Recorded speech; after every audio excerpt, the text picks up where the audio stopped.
Hello and welcome to my first episode of M&I by the German guy. In tonight's episode I'd like to go over my studio setup. I got a bunch of instruments hooked up to my trusty Scarlett audio interface, and I wanted to show you because it's not that easy to get all of it working perfectly with any of your DAWs. I'm using Ableton and Reaper. So without further ado, let's get started.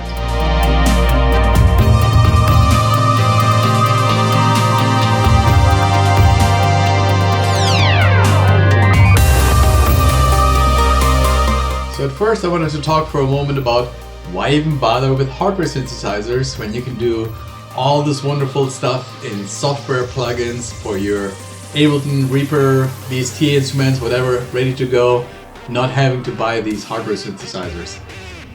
Well, one big reason is software plugins will take away your computer power, your CPU power. In other words, it has to create the waveforms and simulate actual synthesizers in the hardware on your CPU. Versus if you use hardware synthesizers, all the heavy lifting for how to create these sounds is actually done inside the hardware synthesizer and not in your computer. Your computer just takes whatever comes in and records it. So I prefer hardware synthesizers or software synthesizers. I still use some software synthesizers only because I'm not made for money, and it's really hard to find a DX7, which is one of my favorite all-time synthesizers. A lot of the 80s music was made with that. I chose to finally find a good software plugin for the DX7. It's called Dexed, D-E-X-E-D. It's downloadable for free. There's a ton of MIDI system exchange files available for so you can sound just like the 80s all over again. It's pretty awesome. So let me go over some of the stuff that I've hooked up here to my machinery.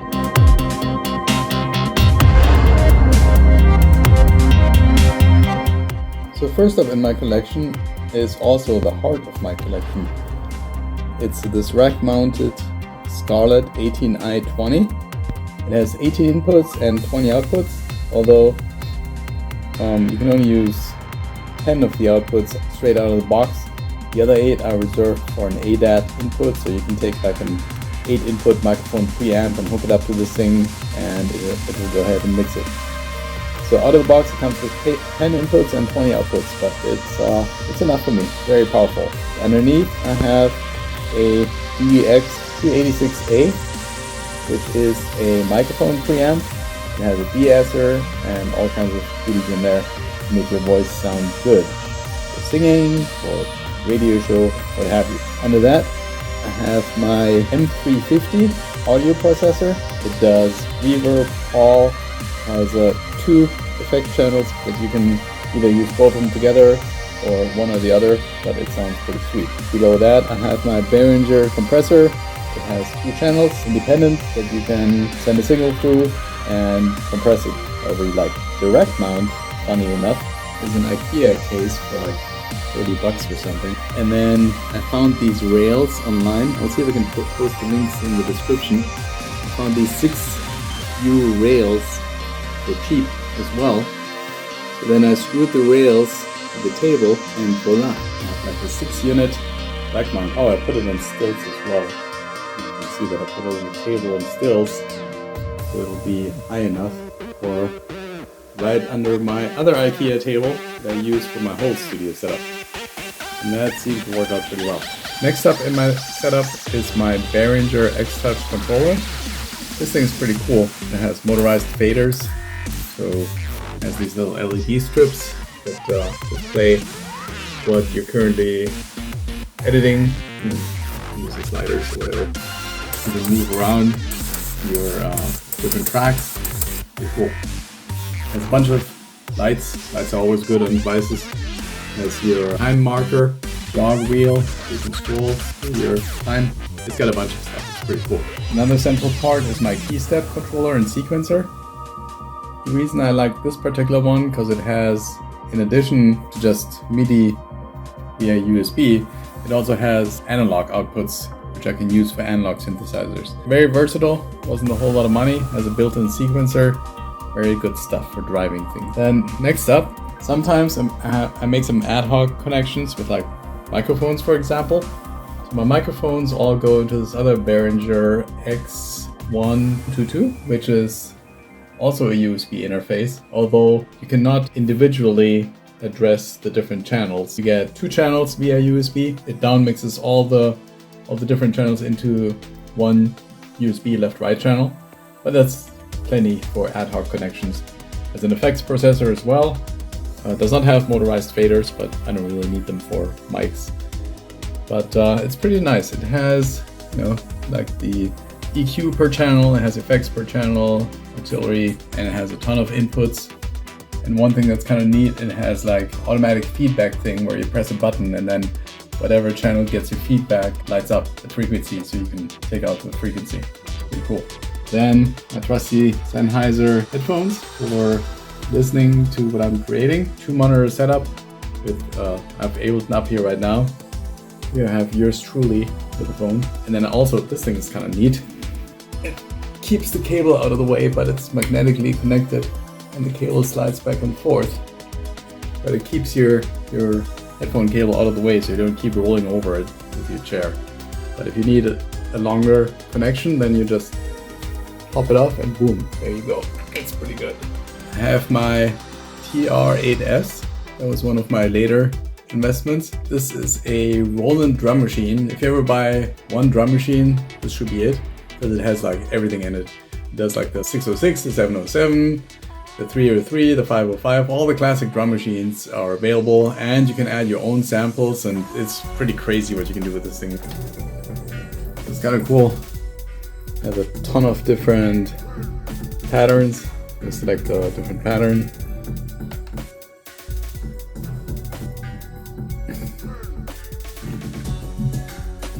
And then each one of the effects, so if I get all this down, now you hear nothing. And I go, we can bring in each channel. Let's start with bass drum. Ints.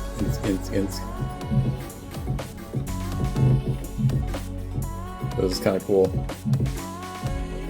Before we get too much into it, I want to show you guys how everything is hooked up. So let's continue. Next up, my speakers. I got some JBL speakers. They work pretty well. One over here, and then another one over here.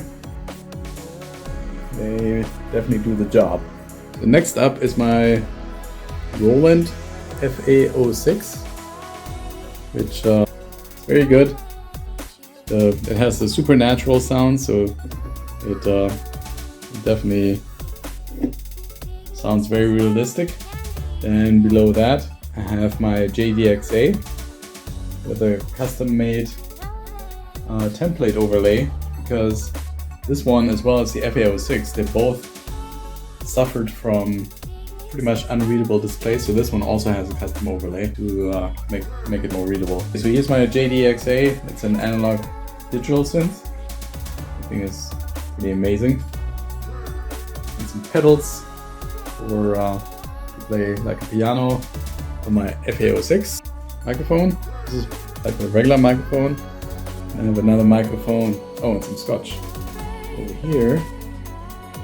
And a Rock Band drum kit that I hacked to work as a MIDI drum kit. I'll do another episode about how I went about doing that one.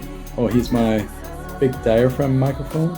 And then my newfound love of analog synthesizers. So on top we have my newest one, the Behringer K2, which is basically the same as the Korg MS-20. And the Neutron, which is Behringer's own invention. That thing is pretty sweet. And then below we find the Minimoog clone Model D, also very good sounding. Behringer did a good job, I must say. This stuff is no slouch. And here I built this little 3-stack doohickey myself. Give it like a space kind of look with epoxy. So the 3 synths, the Model D is actually a little bit shorter. So on Etsy I found this little extension that makes it the same size as the other 2 synths. And basically what this does, like these are connected to each other, these are connected, and these are connected. And if you want to connect more things to each other, then you just flip the switch up, then it will connect these two. You flip this switch up, then it will connect the upper one as well. This switch is down, and these inputs are connected, and so forth. Oh yeah, here you can see my GNX 3000 hooked up my guitar, which was custom made by Yeezel. Good stuff. Okay, oh yeah, on my main computer is a Mini Mac 2018, so it doesn't have the new chip in there, the M1 chip, but it's still plenty powerful. My one USB interface and my other USB interface with monitor hookup, 2 monitors, and yeah, so that's the overview. Now let's go over how all this stuff is hooked up.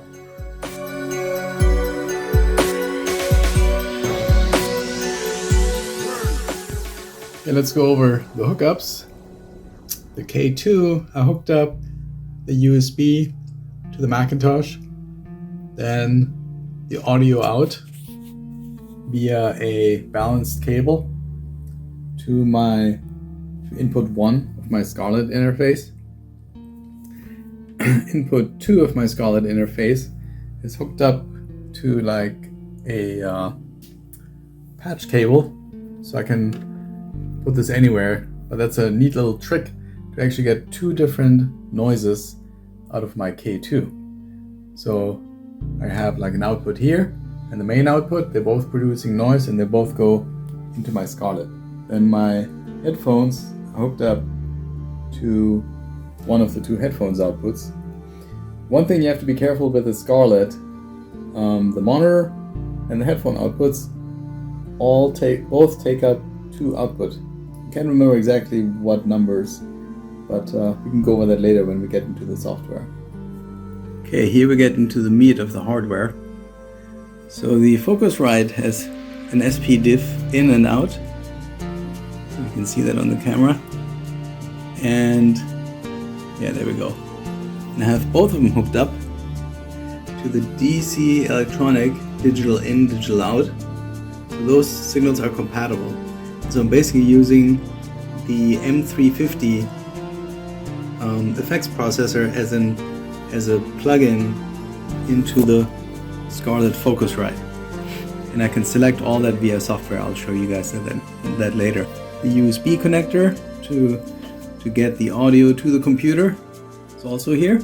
These 2 monitors are the speakers. The speakers have their own amplifiers, so these 2 black wires go straight to the speaker. Then next to that, see, I have a blue and a red output. Those are line outputs as well. The red one is hooked up to the input of my FA06, so that way I can route signals into my synthesizer for vocoder or any that kind of stuff, special effects.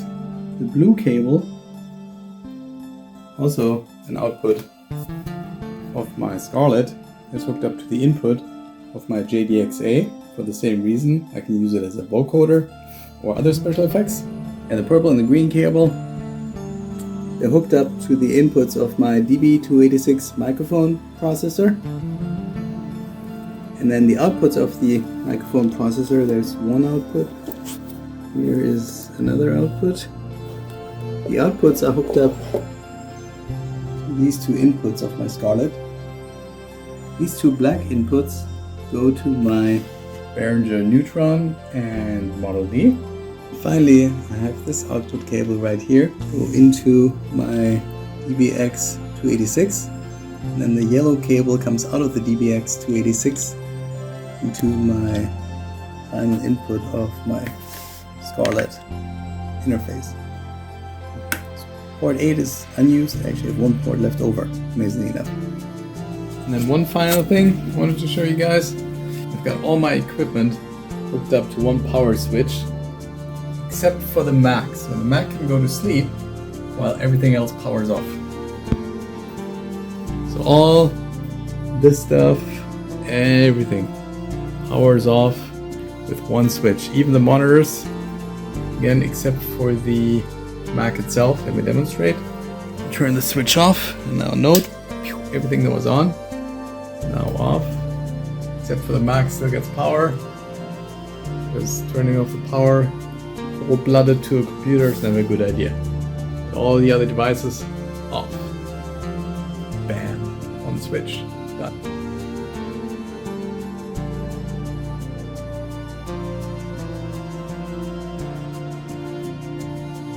So the first thing I recommend doing is creating this little cheat sheet or a chart of all your inputs and outputs as they're hooked up to the Focusrite Scarlett. So I just put the name of the interface first, and then all the inputs. Input 1 is the K2 main output. Input 2 I haven't put into my cheat sheet yet. Let's do that. Let's update it. So input 2 is basically kind of an auxiliary input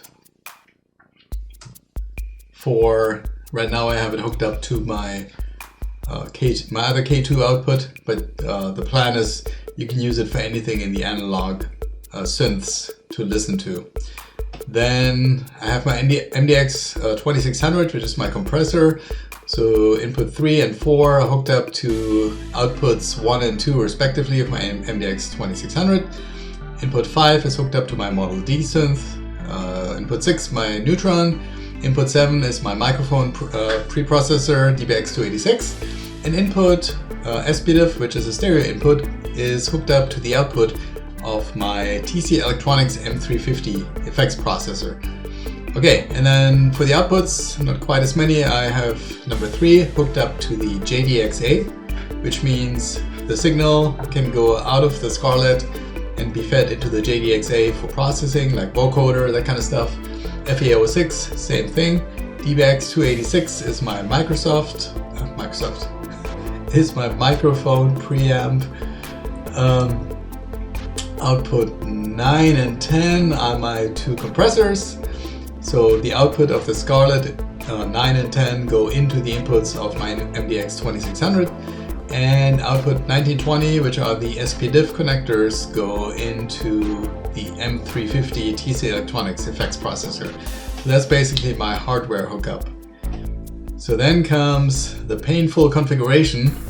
The Focusrite comes with this little nifty configuration tool. It's kind of nice because it shows you all the connectors and you can rename them to whatever you have hooked up to. So in this case, I have my outputs. Line output 3 is my JDXA, FA06 for 4, 5, nothing, DBX286 for number 6, 7 and 8. So here's where it gets tricky, because these outputs are actually shared with your headphones. So line output 7 and 8, I believe are my actual headphones. Then, is that right? Yeah, I think so.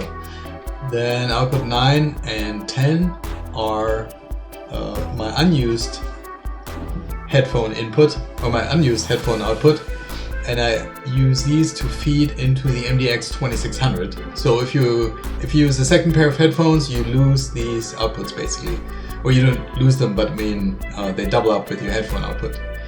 And then my SPDIF outputs hooked up to the TC Electronics M350, and I don't have an ADAT hooked up, so it has ADAT outputs as well, and inputs, a bunch of ADAT outputs if you have other interfaces, digital interfaces. The input settings are controlled by the software, because when you look at my output routing, I have none of the hardware inputs directly routed, and I only have one output which comes from my DAW interface. So the inputs get controlled by the DAW interface, and the output of the DAW software go back to the Scarlett, and that's what you hear then effectively. That's how I have my setup. Okay, so now let's dive into how did I make all this work with my Mac and all the devices. For that you need the audio MIDI setup. I think you can pull it up with spacebar, and then let's see, if you type in MIDI, I think it comes up. Yeah, if you type in MIDI, you'll see audio MIDI setup, and you need to launch that software, and it comes up with something like this. So it has all your hardware devices listed that it recognized. I have everything hooked up via USB from a DAW perspective, from a MIDI perspective. Yeah, I don't think, no, I have no MIDI cables whatsoever. Everything is hooked up via USB. It goes straight into my Mac. That's why you saw all this crazy USB connector and hubs and stuff. Okay, so here's what you need to do. The trick is you don't really want to use these devices directly. What you want to create is this aggregate device right here. And then inside here, you can see all the hardware devices that are separately listed down here. You bring them into your aggregate device. So if I look at my configuration here, I have all these active. It only uses the devices that you put the checkbox around. Oh, drift correction. So this would take up some CPU power. I didn't realize they were on, but so far so good. Unless I run into issues, I'll just leave this on. Drift correction, I believe, is if the devices go out of sync, then it'll automatically correct it, something to that effect. So for my live mixing and stuff, usually 44.1 is good enough. If you want to make something high quality, then you probably want to go to 48 kilohertz, but then it uses more computing power. So I leave it at 44.1 right now. The clock source, where do you want to? It doesn't really matter where it comes from, because I use the DAW for the sync. So I'll just leave it as whatever the default was. Okay, here's where it gets interesting. When you select these devices, it lists them out all here. So I have my Scarlett, my JDXA, my FA06, my TR8S, which is a drum machine. I also have a guitar effects processor hooked up. And then I have this USB audio codec, which is my Behringer, my external Behringer mixer, the X1222. And then, so these colors here represent the inputs and outputs listed here in the aggregate device. So, but you can kind of get an idea. So all this gray stuff is the Scarlet inputs and outputs. So you can see there are 18 input channels and 20 output channels. And as you can see, 8 of the input channels, 11, 12 through 18, are ADAT. So you need a separate ADAT mic preamp to add the additional inputs to it. But again, for me, it seemed to be enough. It was fine. The inputs of the Scarlet are mapped to channel 1 through 18, even though 10 or 11 through 18 aren't actually being used, they're still mapped. So aggregate device channel 1 to 18 is mapped to my Scarlet inputs 1 through 18. Then next up we have the JDXA. It has a stereo input. So 1920 are the stereo inputs of the JDXA that are mapped to channel 19 and 20 for my aggregate device. The input channels of the aggregate device 21 and 22 are mapped to the left and right channel of the FA06. Then my drum machine are all these. There are more channels here because the drum machine actually has one channel per track, I believe. And those are mapped to channel 23 to 36 on the aggregate device. And then my guitar pedal inputs 37 to 40 on my aggregate device, and finally the 2 channels from my mixer, which I only have the inputs into this aggregate device hooked up. Okay, and then all the outputs, same thing, are mapped to the outputs of the aggregate device. So it takes all your input and output devices and aggregates them into one device. And that's what we need, because your DAW won't know what to do with all these devices. Usually you can only add one audio input device, and then this aggregate device will allow you to combine them. There's something similar on the PC. On the PC it's an ASIO for all driver that you can download for free, and it'll essentially do the same thing. It'll grab all your inputs and outputs and turn them into a group of low latency inputs and outputs. It's a fairly new feature in Macintosh. I think the previous OS didn't have that feature. Then let me go over to Ableton. Okay, so here's Ableton now. And if you go to the audio setup, you can see that we have one audio input device, which is Aggregate device, 42 inputs, 34 outputs. Let me go to the output configuration. So this is where your cheat sheet comes in handy. So I have mono and stereo outputs. For the mono outputs, I have 3 and 4 assigned to JDXA and FA06. Then channel 6 is my DVX286, and 9 and 10 are my compressors. I have one stereo output, which is the M350. So whatever comes out of my Scarlett from channel 19 and 20 for left and right go into my M350. Same thing here. The outputs of my Scarlett device 9 and 10 go into the MDX 2600, etc. The audio output device is my Scarlett, and here's the input config. So here's what goes into my Aggregate device. So I have my K2 output going into mono input 1. My mono input 2 comes from the auxiliary, the analog synth pickup. Channel 3 and 4 are channel 1 and 2 of my compressor.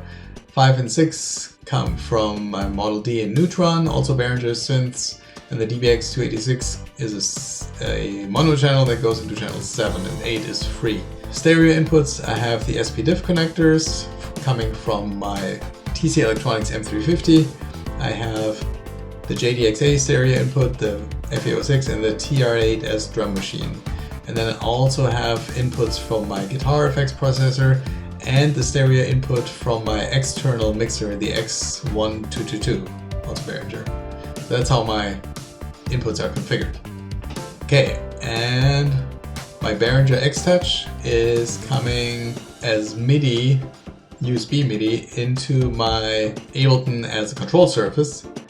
So, and I have to use Mackie control emulation for that, and I have to set up my Behringer for Mackie emulation as well, and then it works perfectly. So that's all set up. Oh yeah, down here the MIDI ports, you can select which ones you want to use. In order for MIDI to work with your external synthesizers, you need to turn the MIDI track channel on, and if you want them to run at the same speed, then you want the synth channel also on. I left the remote off, I don't really need. Okay, that's my audio setup. Oh, so plugins, make sure the VST3 plugin system folders is turned on. So then after you set up your Aggregate device, you will see that here, if you have it set up to external input, you see all your devices visible, and then select whichever one you want. In this case, it was the Model D. Another thing I learned from YouTube was kind of cool. So you can organize your instruments and MIDI tracks like so, where the actual audio input, the audible audio input from the synthesizer, gets an all caps name, and then you have a parallel MIDI track with in lowercase. I kind of start with the same name as the actual synth, but then as you lay down more tracks on the same synth, then you can do things like, so for MIDI it's always lowercase. Let's say I want to make a second track for my Model D, then I'll name this one, and maybe it's this is my lead track, so I'll do lead.